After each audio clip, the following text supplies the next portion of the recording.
Pet owners in Wichita Falls may see some major changes to the city rules that come with owning a pet in a few months. Staff at the Public Health District are working to revise numerous animal ordinances. Most have not been updated in more than 10 years. The first step begins tomorrow with the Animal Shelter Advisory Committee meeting, and Lauren Linville spoke with the Director of Health, who says the revisions are long overdue. She joins us now from the Circle Trail. And Lauren, what are some of the changes being proposed? Daryl, one potential change may affect people who like to walk their dogs out on trails like this or in public places, but they will be required to carry some sort of material like a baggie to clean up after their pet, even if they don't make a mess. It's been more than 10 years since the city of Wichita Falls has seen major changes to animal ordinances.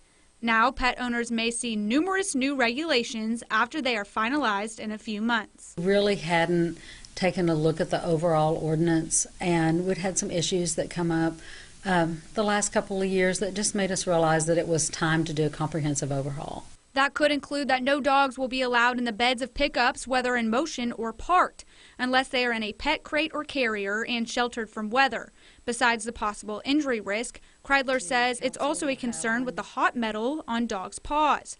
Some residents say this is going too far, especially in Texas. I don't think the city should be telling me where my dog needs to ride if he loves it. While others believe it's a good idea based on things they've seen. Another change is that owners must carry a bag or tongs when out with their pets. If they don't, they could be ticketed. We get a lot of complaints from individuals because there's feces on their property or it's on the sidewalk, and people aren't cleaning up after their animals. And dogs and cats must be microchipped. Everybody will need to have a microchip. So it'll be one of the, it's not like we're going to go knock on doors and check, and it's like our city tags, our city licenses. Just more expensive for the owner. And foster homes must be registered with rescue groups.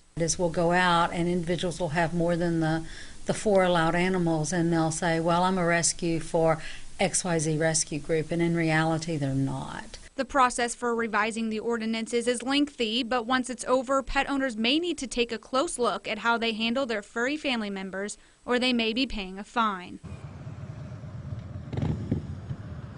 There will be opportunities for the public to comment on the proposals in the coming weeks. For full details on the process, click inside this story on Texomashomepage.com. Okay, Daryl? Lauren, thanks. And if you'd like to weigh in, we have a poll over at Texoma's homepage on Facebook.